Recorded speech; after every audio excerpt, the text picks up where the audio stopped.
choose the mentor. They choose the mentor that they want.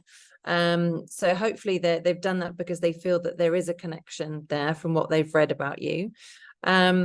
And then the interesting one for me is they want to create this kind of meaningful future, right? So how are you going to work together? How are you going to work within your meetings, within your communication, to help this person in the future? So it's a mesh of those three things for the mentee. So safety, connection, and a meaningful future.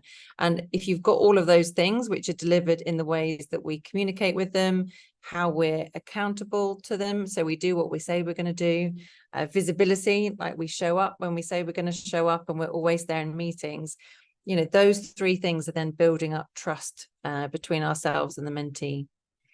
So looking at it in a little bit more detail, so if you look at the mentee specific skills, so what they're good at doing, so obviously they've acquired a mentor, they're looking for professional development, they've shown initiative because they want to improve, they're managing the relationship, so they've taken that first action and they're wanting to learn.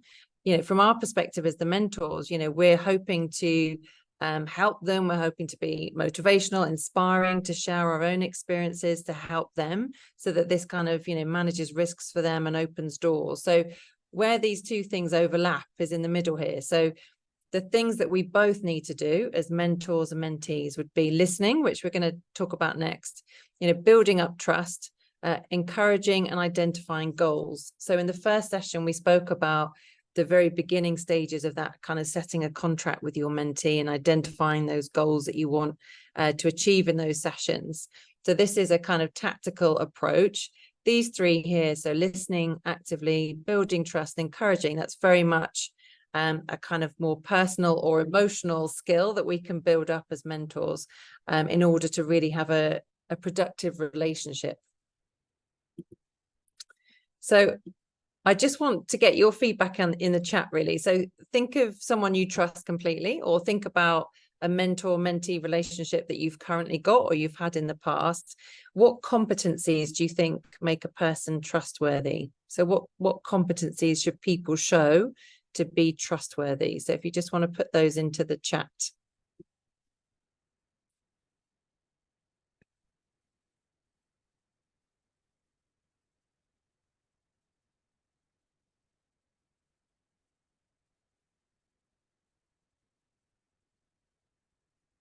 See people typing away.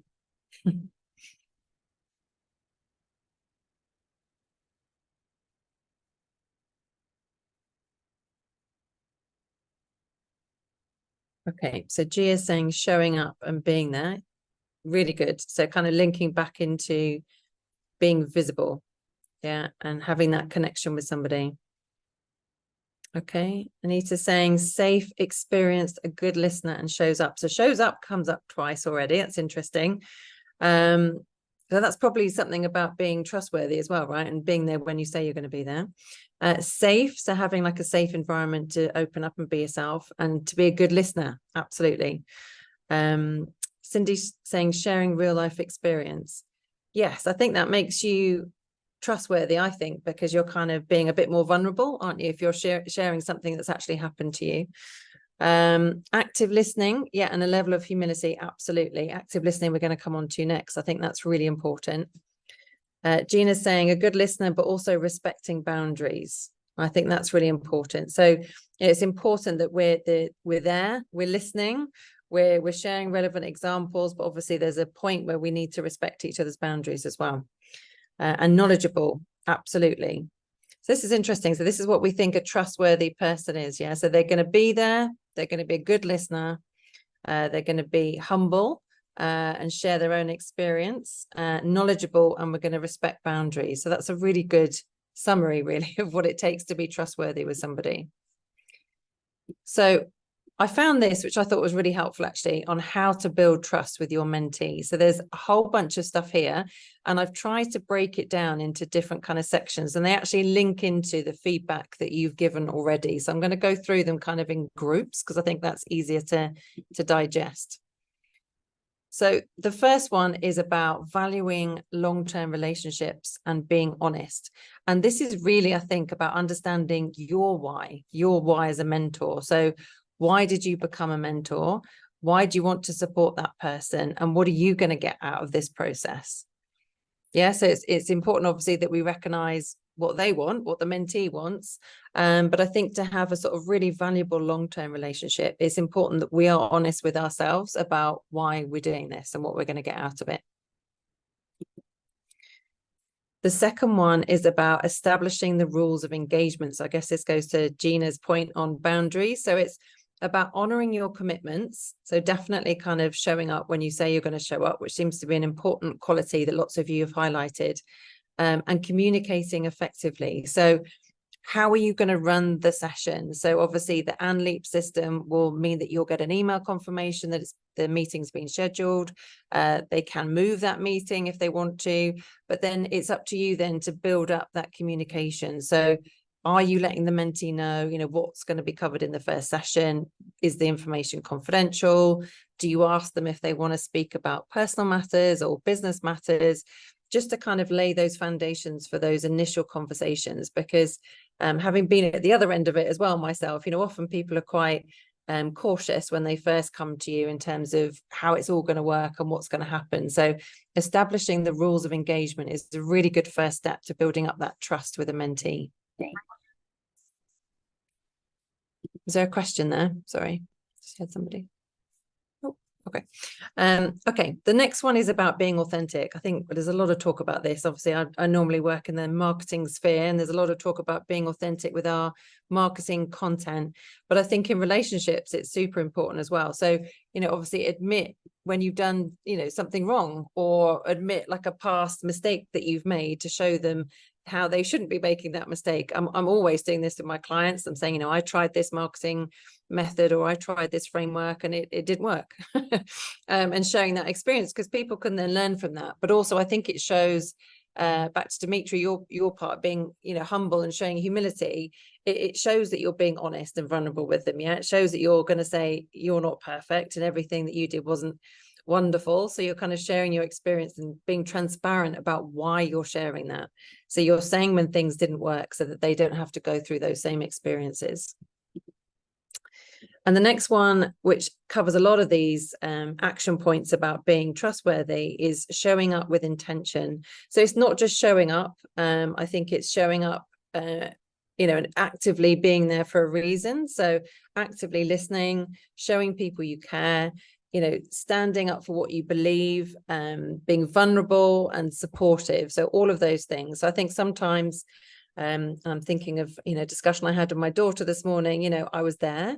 I wasn't really 100% listening to what she was saying because I was packing to get on my flight to KL.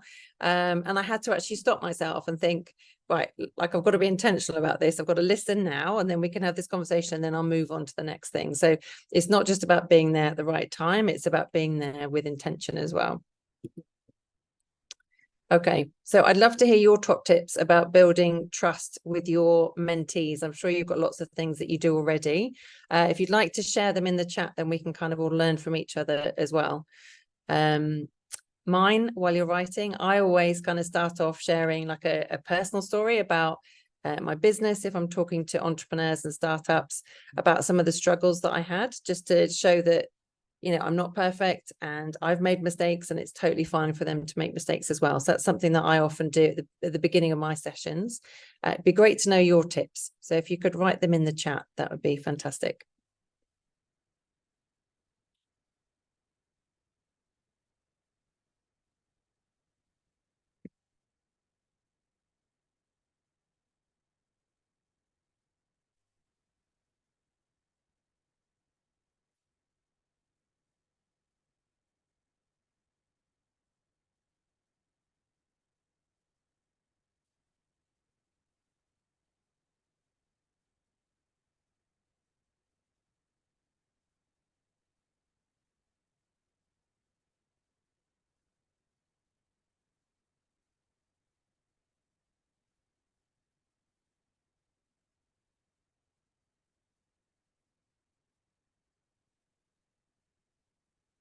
Okay, I'm hoping you guys are going to share some of your tips soon.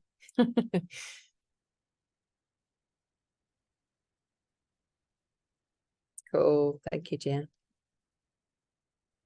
Okay, so confidentiality we've had, that's a good one. So keeping things private and discreet in that relationship. Nice. Thank you. Being honest. Yeah, I think that's a really important one. So sharing experiences and mistakes to get their buy-in so that they know you're going to be honest with them, I guess. So you're going to be transparent with them in your communications. That's great. Thank you. Giving honest and unpopular feedback, Gina. Yeah, I just read an article actually about giving feedback and how it's really important for like learning and growth. And sometimes people don't want to hear the unpopular feedback, but I think if you're kind of brave enough to do that, then your mentee will appreciate it, because obviously they're looking for feedback and guidance from you. That's a good one. So anybody else like to share their tips for building trust with your mentee? Odyssey, being open to feedback. Yeah, both positive and negative. Yes. I think that goes both ways as well, right? So I've often found I've learned a lot actually in my my coaching role as well as a mentor, in terms of how people like to work. And I've got one client who we are like the complete opposites in the way that we work. I'm very organized and a kind of logical and planned, and she is very creative, likes to do things at the last minute. And she gave me some feedback as like, you give me all these templates, I'm never going to fill them in. And it was good. I was like, okay, I get that. That's cool. Let's find a different way to work together. So it's good to have feedback coming back to you as well. Okay, so Anita saying take 5 to 15 minutes to ground the other person and find a flow together. Oh, I love that. I'd love to know more about that. If you want to put any more details in the chat about how you do that. I always struggle with things like that actually at the beginning in terms of taking a bit of time to get to know people in sufficient detail. I'm always kind of rushing in to help. And Cindy's saying being on time. Yes, staying committed. Yes, so consistency is really cool. Great, thank you. Thank you. If you're still typing, that's great. Oh, Ankita, okay, so letting them lead, letting them speak, share about their day. Okay, cool. So being a bit more fluid at the beginning. I'm reading into that. I like that one. Great, thank you. If you're still writing, that's great. I'll keep the chat box open, but I'm just going to move on to the next section just to make sure we finish on time. Okay, so that was building up trust. And I think often that comes right at the beginning of the mentor-mentee relationship. And it's important to get off on the right foot so that you both trust each other and it's going to be, a fruitful relationship. Something that we can use at the beginning, but also throughout the relationship with the mentee is active listening. So properly listening. So I was trying to do some research into this to see if there are any frameworks or tools that we could use to help improve our tactics. And I came across this report from the Institute of Professional Development, where there's 4 principal methods that we use to communicate with each other. So listening, writing, talking, and reading. And you can see there how high that listening number is, right? 45%. So it's the dominant method. But how much time do we actually spend listening properly to people? So I did read through the report. It's quite alarming, actually. Bear in mind, a lot of my job is actually talking, and people don't really listen. So it was saying in the report that really people are not actively listening for more than about 10 to 20% of the time of anything. So that's probably including right now. Yeah.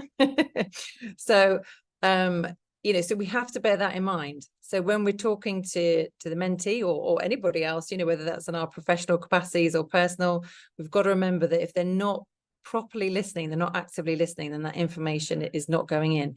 Equally for us as mentors, we need to really intentionally think about how we are listening to the mentee, because if we go to kind of our natural way of doing it, we're only going to hear 10 to 20% of what they're saying. Properly hear it. Yeah.